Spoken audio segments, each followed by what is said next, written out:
Coming in at number 6, the parallel lives of Presidents Abraham Lincoln and John F. Kennedy. Elected 100 years apart, both were assassinated on a Friday with a bullet to the head and in the presence of their wives. Furthermore, Lincoln's secretary, named Kennedy, warned him not to go to the theater, while Kennedy's secretary, named Lincoln, advised him against going to Dallas. The uncanny parallels between Abraham Lincoln and John F. Kennedy extend beyond their tragic assassinations, weaving a tapestry of coincidences that has fascinated historians and conspiracy theorists alike. Both presidents were deeply involved in civil rights issues during their time in office. Lincoln is renowned for the Emancipation Proclamation, which began the process of freedom for America's slaves, while Kennedy advocated for the Civil Rights Act, which was a pivotal piece of legislation in the fight against racial segregation and discrimination. Another intriguing coincidence is the succession of both presidents by Southerners named Johnson.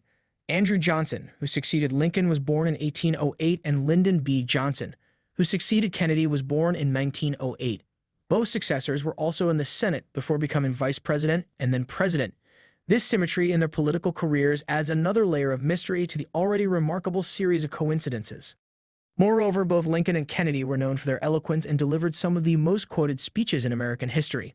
Lincoln's Gettysburg Address and Kennedy's inaugural address, where he stated, "Ask not what your country can do for you.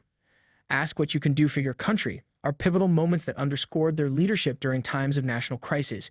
The eerie connections between these two leaders, separated by a century, continue to intrigue and puzzle, offering endless material for speculation and wonder about the threads of fate that seem to connect significant historical figures across time. Halfway through at number 5, we delve into the curse of the pharaohs. Following the discovery of Tutankhamun's tomb, several people connected to the excavation met mysterious ends, fueling rumors of a curse.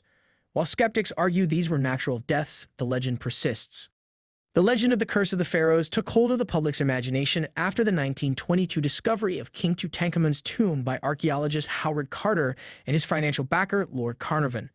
The curse was said to bring ill fortune to those who disturbed the resting place of the ancient Egyptian pharaohs.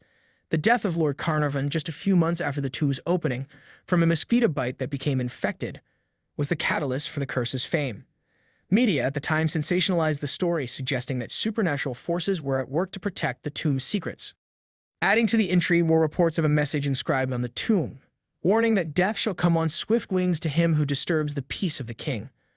Although there's no reliable evidence that such an inscription was ever found, this supposed curse was linked to subsequent deaths of others involved in the excavation or who had entered the tomb. This includes George J. Gould, a financier who died from pneumonia after visiting the tomb, and Sir Archibald Douglas Reed, a radiologist who x-rayed Tutankhamun's mummy and died under mysterious circumstances shortly after.